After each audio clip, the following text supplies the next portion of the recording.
Meu maior sucesso pessoal é ter conseguido realizar as coisas que eu queria, aquelas que eu visualizei e transformei em realidade. É sempre importante mencionar isso porque as pessoas precisam saber que nunca conseguiremos viver sem fracassos. Se essa história fosse apresentada a um estúdio, hoje seria rejeitada em minutos. Não porque seja entediante, mas porque pede ao público que acredite em algo impossível.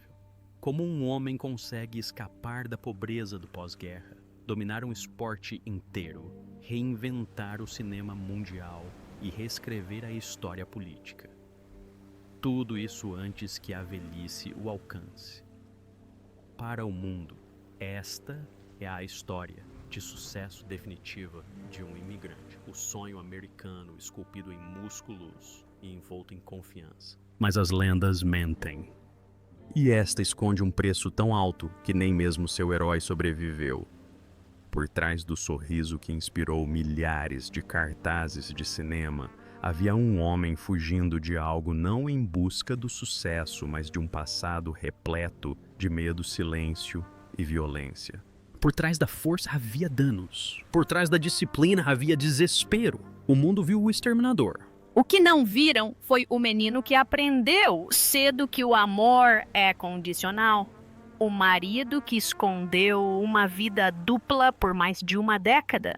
O corpo envelhecido que quase entrou em colapso na mesa de cirurgia enquanto os médicos lutavam para manter vivo um mito. Esta não é a história de uma vitória.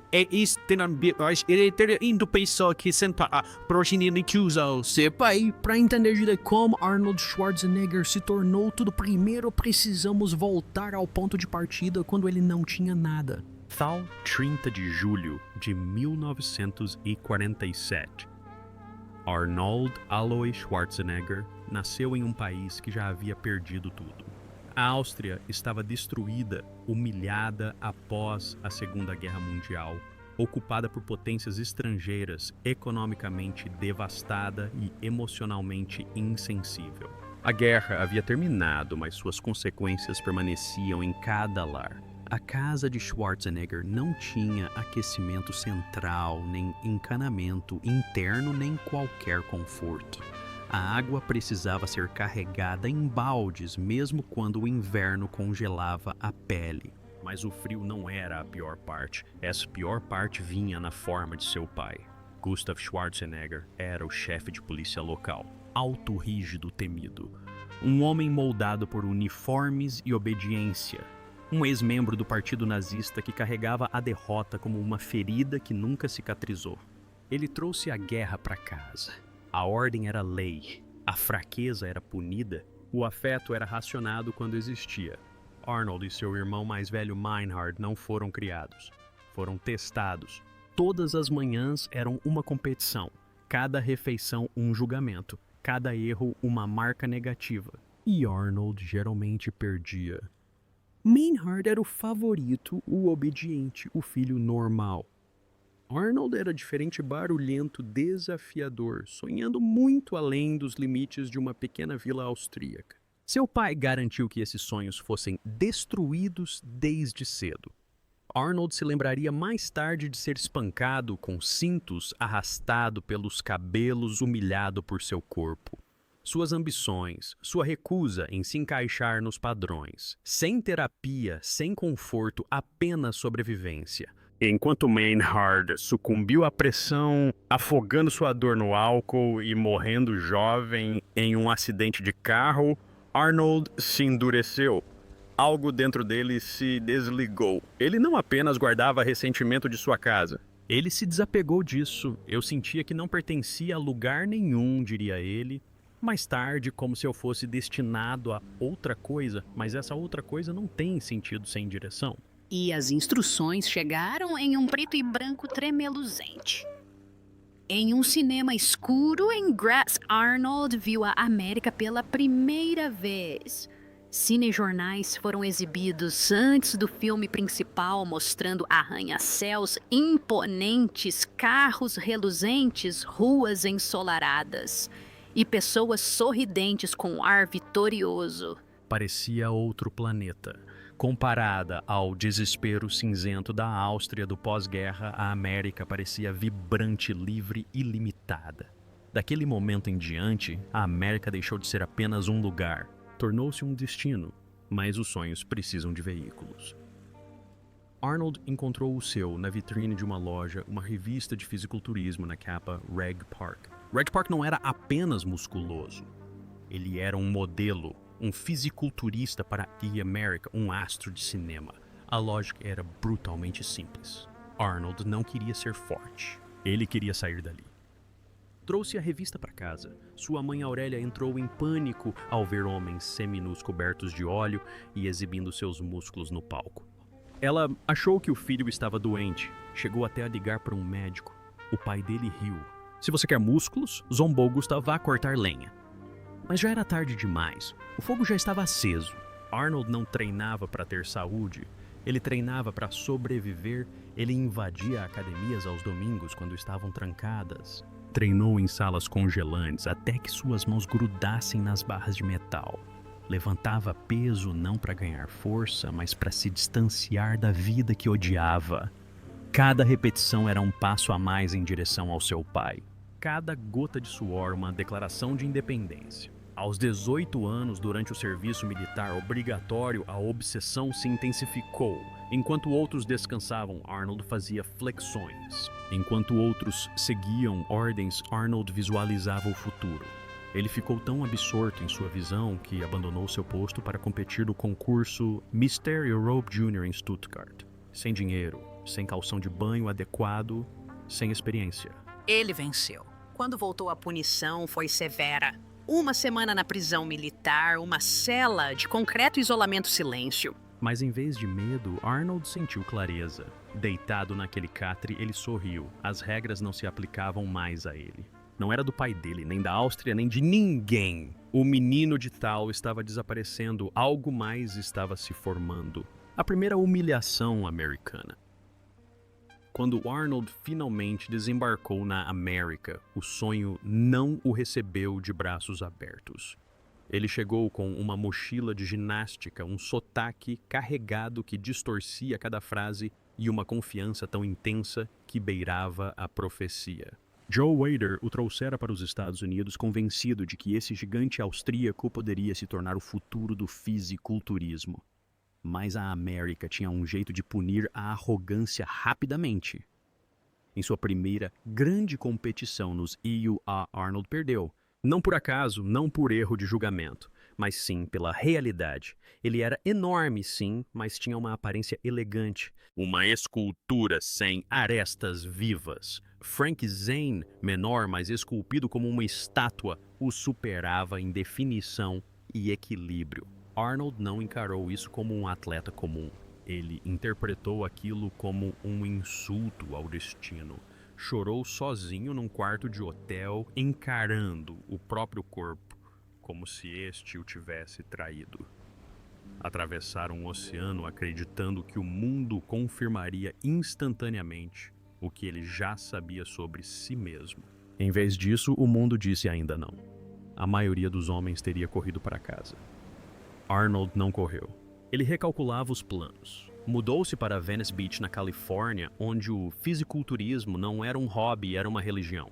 A academia Gold's Gym não era apenas um lugar para malhar, era uma forja.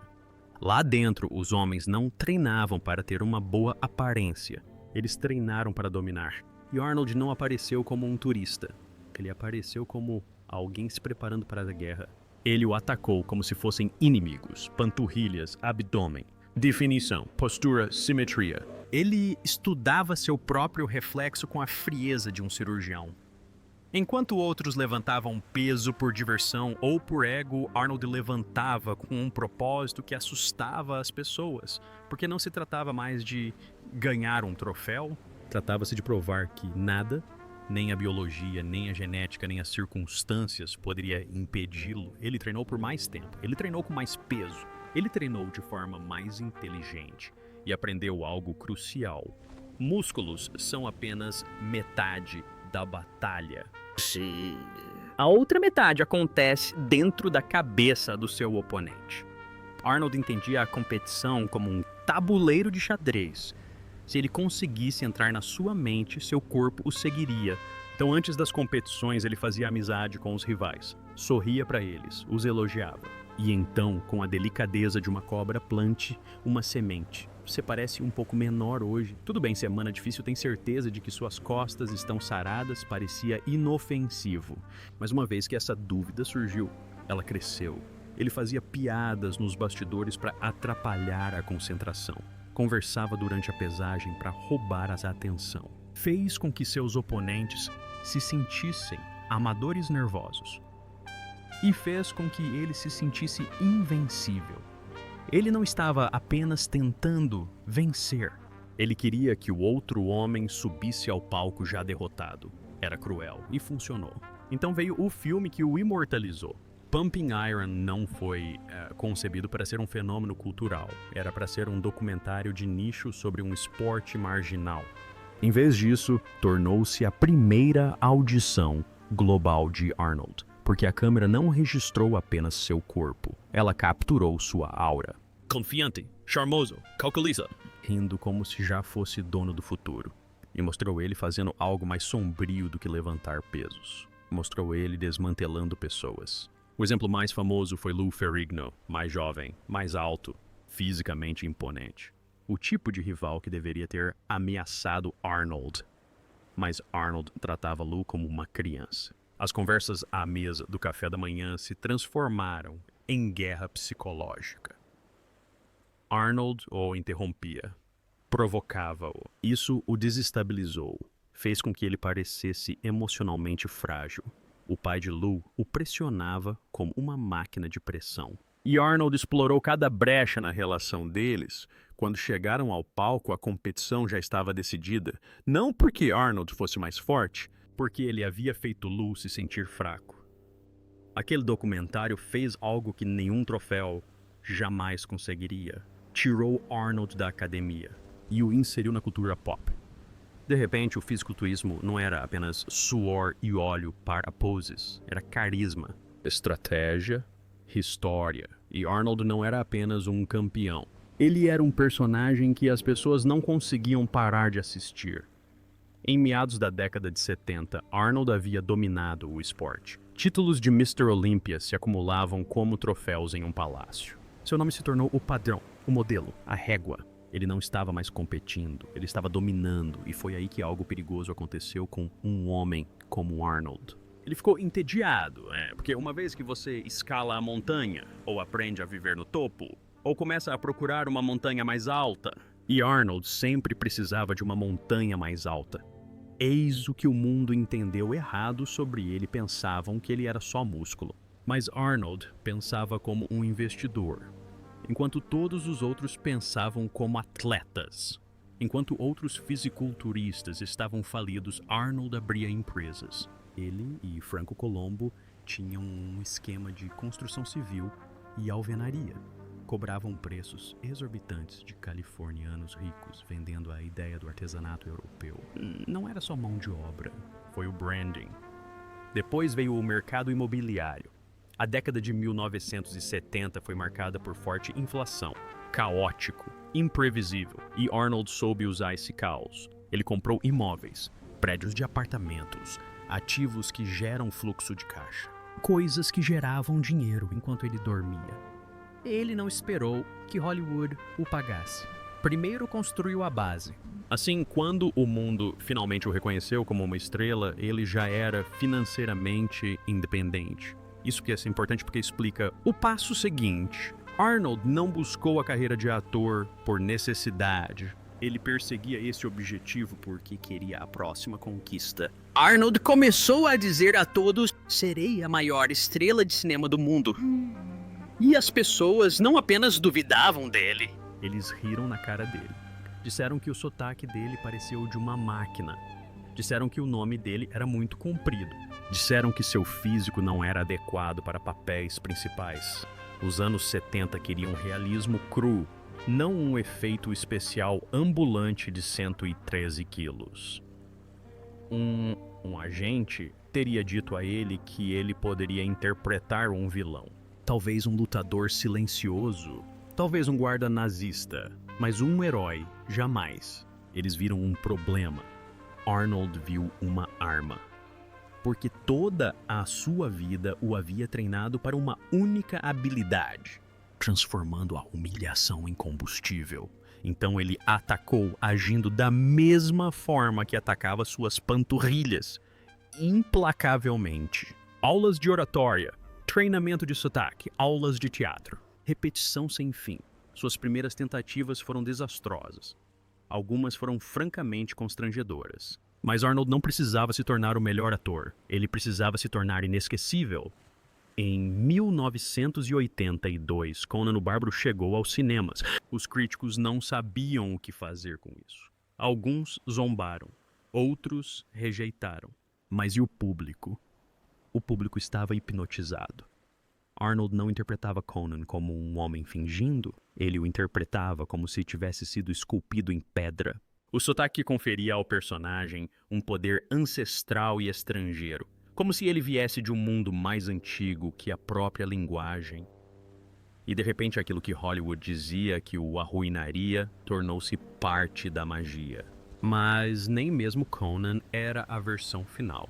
Porque 2 anos depois surgiria um papel que não exigiria que Arnold escondesse nada.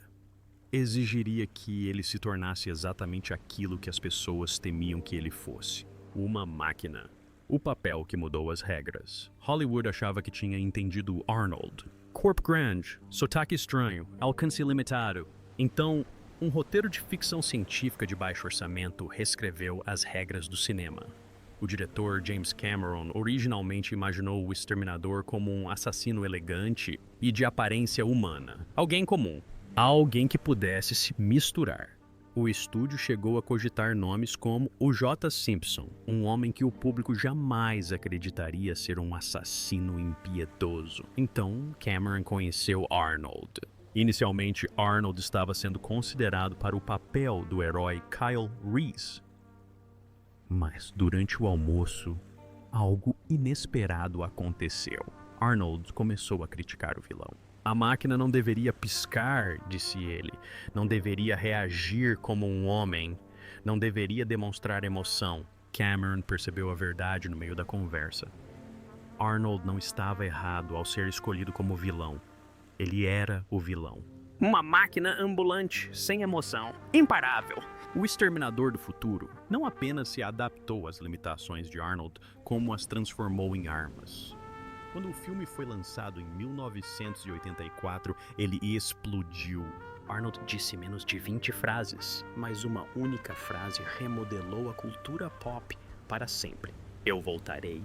O sotaque que os agentes ridicularizavam tornou-se icônico. A rigidez que os críticos temiam transformou-se em perfeição mecânica. O corpo que não se encaixava tornou-se a marca. Da noite para o dia, Arnold Schwarzenegger deixou de ser apenas uma estrela de cinema e se tornou um símbolo. Os anos 80 precisavam de um rosto. Algo exagerado, confiante e inegavelmente poderoso. Os Estados Unidos estavam se exibindo, o capitalismo estava em alta. Os músculos eram metáforas. Arnold se encaixava perfeitamente no momento. Ele não estava representando a força humana. Ele era a personificação da força americana, exagerada, refinada, exportado para o mundo todo. E uma vez que o mundo aceitou essa ideia, nada pôde detê-lo. Mas nenhum rei reina sem contestação. Do outro lado da cidade, outro homem estava sentado em um trono de suor e aspereza. Sylvester Stallone. Stallone era puro, emocionante, a personificação da fúria da classe trabalhadora. Arnold era refinado, estratégico, confiança fria. Eles não apenas competiram, eles se detestavam. Cada filme se transformava em uma escalada. Se Stallone disparava uma metralhadora, Arnold disparava uma minigun. Se Stallone matava 50 inimigos, Arnold matava 100. Se Stallone sangrava Arnold, nem se abalava. A rivalidade não era fingida, era algo pessoal. Eles se insultavam publicamente, zombavam da aparência física um do outro. Inteligência ridicularizada, e o público venceu. Porque essa corrida armamentista criou a era de ouro do cinema de ação. Predador, Commando, Vingador do Futuro. O Exterminador do Futuro 2. Arnold não era apenas um protagonista de filmes. Ele era o gênero. Arnold não apenas lutava contra Stallone nas telas. Ele o superou em atuação. Quando Arnold recebeu um roteiro terrível como Party ou Minha Mãe Vai Atirar, ele imediatamente reconheceu que era um veneno para sua carreira. Então, em vez de rejeitá-lo, discretamente ele fez algo cruelmente brilhante. Ele deixou escapar para a imprensa, que desejava desesperadamente o papel. Stallone, movido pela rivalidade, ofereceu um valor maior.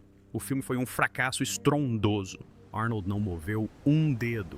E mesmo assim, venceu. Foi implacável, calculado e revelador. Porque no auge de sua carreira, Arnold não queria apenas ter sucesso. Ele queria dominar. No início da década de 1990, Arnold havia conquistado algo que quase ninguém consegue: domínio total. Ele era o ator mais bem pago do mundo. Possuía jatos particulares e carros de luxo. Portfólios imobiliários inteiros. Ele se casou com Maria Shriver, realeza americana. Um Kennedy por sangue, ele tinha filhos, respeito público. Fama mundial. De fora, tudo parecia perfeito. O imigrante havia conquistado a América. Mas a perfeição é perigosa, porque cria uma sensação de imunidade. E Arnold começou a acreditar que as regras não se aplicavam mais a ele. No set de filmagem, Arnold era o alfa. Fora dele, rumores o seguiam discretamente. Mulherengo. Comportamento grosseiro.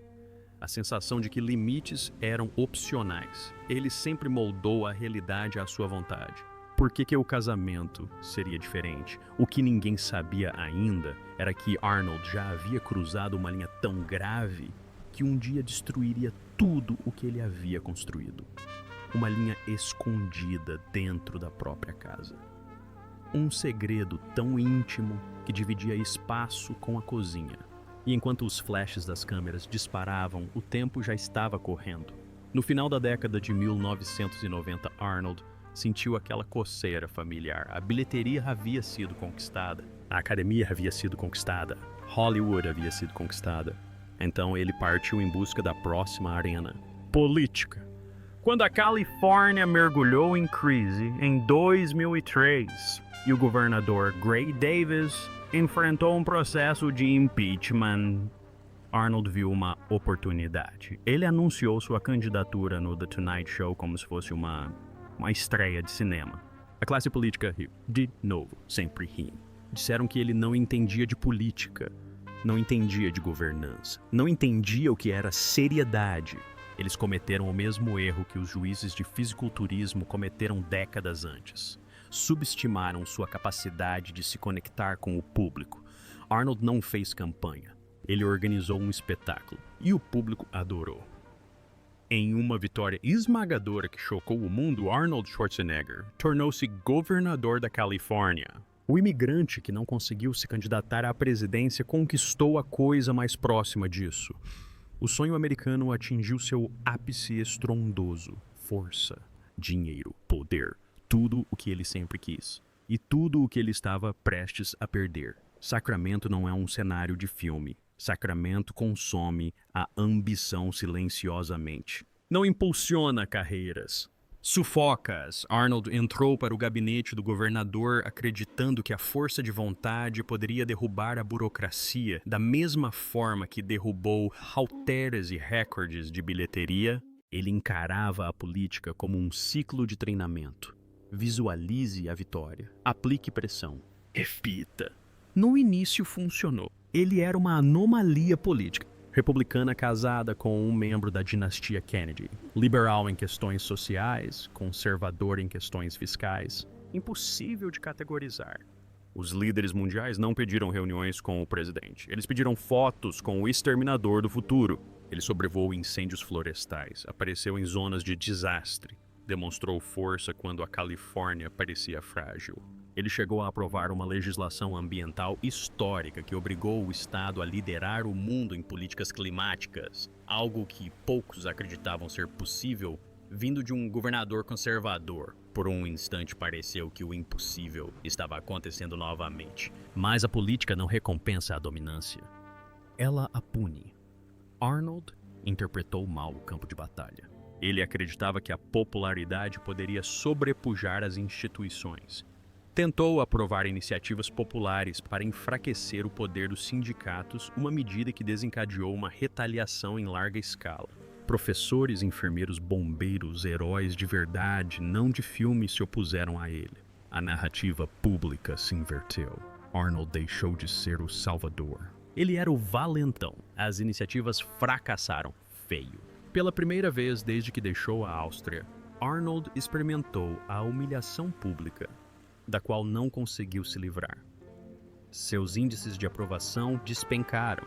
As manchetes se tornaram frias. A novidade passou. Ele pediu desculpas. Voltou para o centro do campo. Ele reagiu. Foi reeleito em 2006. Mas o preço a pagar foi enorme. E o pior ainda estava por vir. O colapso financeiro global de 2008 atingiu a Califórnia como um martelo. O Estado perdeu muito dinheiro, os orçamentos entraram em colapso, os programas ruíram. Arnold foi forçado a fazer cortes que violavam tudo aquilo que ele afirmava defender. Cada decisão lhe criava inimigos, cada concessão prejudicava sua imagem. Quando deixou o cargo em 2011, não houve desfile. Apenas exaustão. Mas enquanto os eleitores discutiam orçamentos e políticas, algo muito mais perigoso crescia silenciosamente em casa. Arnold havia dominado a arte da compartimentalização. Camarote do governador. Camarote de estrela de cinema. Camarote de imagem pública. Caixa familiar. E havia uma quinta caixa, uma que ele nunca abriu. Por mais de uma década, um segredo circulou por sua casa, despercebido pelas câmeras, mas impossível de esconder para sempre. A governanta, a gravidez. O menino, seu nome era Joseph. Conforme a criança crescia, a semelhança se tornava inegável. Aí o contorno do queixo, os olhos, a presença física. A mesma assinatura genética que Arnold passou a vida inteira transformando em arma. Arnold não fez perguntas, ele não falou. Ele emitiu cheques, comprou o silêncio, pagou pela distância. Ele se convenceu de que se nunca reconhecesse a verdade, ela deixaria de existir. Essa mentira destruiria tudo. Maria Shriver não era cega. Ela era jornalista, uma Kennedy, uma mulher criada em meio ao poder e aos segredos. Ela defendeu Arnold publicamente em meio a acusações e escândalos. Fez campanha por ele, protegeu-o de críticas. Ela esteve ao lado dele quando o mundo político afiou as facas, mas a dor mudou tudo. Ela perdeu os pais em rápida sucessão. O casamento começou a ruir, a suspeita aumentou, os sussurros ficaram mais altos. A semelhança era impossível de ignorar. E ela esperou, não por fraqueza, mas por precisão. Janeiro de 2011. Arnold acabara de deixar o cargo. A proteção do poder evaporou-se da noite para o dia. Maria pediu que ele fosse à terapia. Dentro do consultório, a terapeuta olhou diretamente para ele e fez uma pergunta. Joseph é seu filho. Pela primeira vez na vida, Arnold ficou paralisado. Sem brincadeira, sem estratégia, sem escapatória. Ele olhou para a mulher que o protegera por décadas e disse uma palavra. Sim. A estátua se estilhaçou instantaneamente. A história não vazou, ela explodiu. Carros de reportagem inundaram as ruas. As manchetes explodiram no mundo todo. O homem que vendia disciplina e responsabilidade havia vivido uma vida dupla por 14 anos. Isso não era um caso extraconjugal. Era uma família que vivia escondida. Maria saiu de casa. As crianças ficaram devastadas. A imagem desmoronou. Arnold ficou para trás, na mansão vazia, cercado pelos ecos de uma vida que ele mesmo havia destruído. Pela primeira vez, ele não era o herói. Ele era o vilão, e não havia roteiro para salvá-lo. Projetos desapareciam da noite para o dia. Os contratos publicitários desapareceram. Os estúdios se afastaram discretamente. Arnold tentou retomar o controle da única maneira que conhecia. Ao voltar ao trabalho, estou de volta, dizia o cartaz. Mas o mundo já havia seguido em frente. Os filmes fracassaram. A magia desapareceu. O público não dava mais atenção. E então, quando ele pensava que as coisas não podiam piorar, seu corpo o traiu.